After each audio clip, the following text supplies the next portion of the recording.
So the first website is called Alexa.com. So if you go to Alexa.com, it's known as the web information company, and it has a lot of statistics about tons and tons of websites around the world. So let's say, for example, that you want to do research on a specific niche, let's say low cholesterol cooking. And you're interested in this niche, you don't really know necessarily what product you want to create, or let's say you do want to know you want to create a recipe or release a recipe. But you want to do some research beforehand before you get into that market. So what you can do is simply enter the keyword that you're interested in and click enter. And Alexa.com will show you exactly what sites are getting the most traffic in that niche, so possible competition.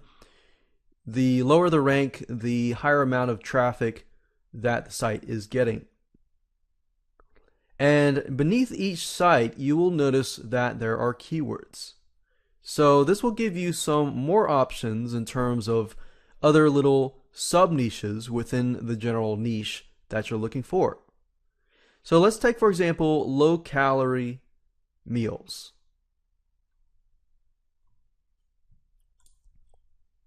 If we click on this keyword, this will tell you exactly the competition, the engagement, and everything like that. So let me explain a little more detail what this means. So it'll give you the top sites for that specific keyword.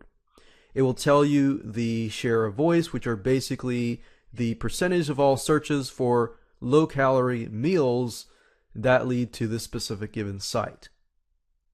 Engagement basically tells you how long a person stays on the website. So if you want to know how loyal and how high of a stick rate these buyers could potentially have, this would be a good measure, not necessarily the only measure, but it would be one of the good variables and variations of measurements that you can use to measure the engagement and interaction that a buyer in the specific niche has with a particular site. So if it's about the same across the board on all these different sites, that's a good measure of the engagement.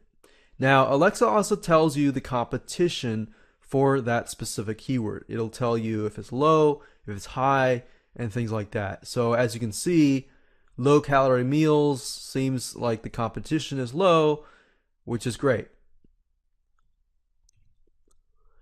Now, keep in mind that just because there's low competition, it doesn't always mean that the market is something that you want to go into. You always want to make sure that you go into a market that has competition, because that means that there is a buying market. If you go into a market that doesn't have any competition whatsoever, you happen to be the only person in that market, then the problem with that is that you're going to have to educate the market because they're not aware of that product. There really isn't necessarily a lot of people buying in it, so it's going to be harder for you to sell. So that's just something to think about when you do your research. Now, if you want to dig deeper into a site itself, let's say, for example, delish.com, because as you can see, Food Network is a fairly big site. We can take a look at Delish, which is about 4% share of voice. If we take a look at the specific site, it will actually tell you between the certain years how much certain amount of traffic it could be getting from the search engines. So as you can see, it seems to be increasing in terms of the amount of visitors. It's up 15%. You can see the specific keywords that people are typing in to get to the site. So this is great, especially if you're trying to dig deeper into competition, understanding the competition, and where they are ranked. You know, what sites are related to the specific site, so you can get more competition. And where do visitors go on this specific site? So which specific areas of the site are in high demand.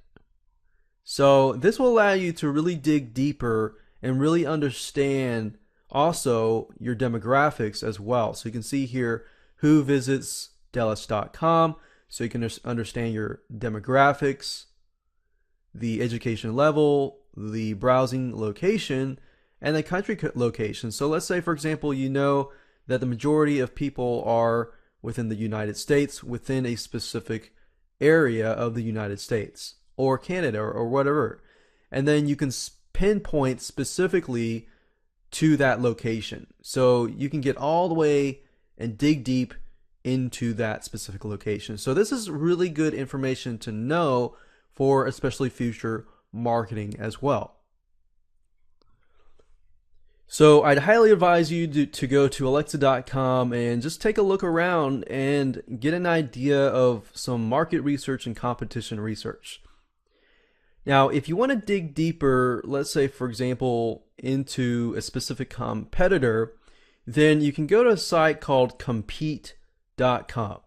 And at the front page here, you'll notice that you can enter a URL, for example, Dallas.com, and do a search. And you can start a free trial to get more information on, audience, age, income, gender, and more demographics basically on your competitors. But as you can see here, you can see a graph of the amount of different visitors that are coming. You can see a decrease, possibly maybe if it's seasonal. If the product is seasonal, then you maybe want to market on a certain time and things like that. So this is good information to know. And you can see the unique visitors, the rank, the competitive rank against all the other websites, and you can find out more information by clicking start your free trial if you want more information and detailed reports about your competitors. So that's another great site to use to dig deeper. And as you can see, just on the free level, you get some basic information.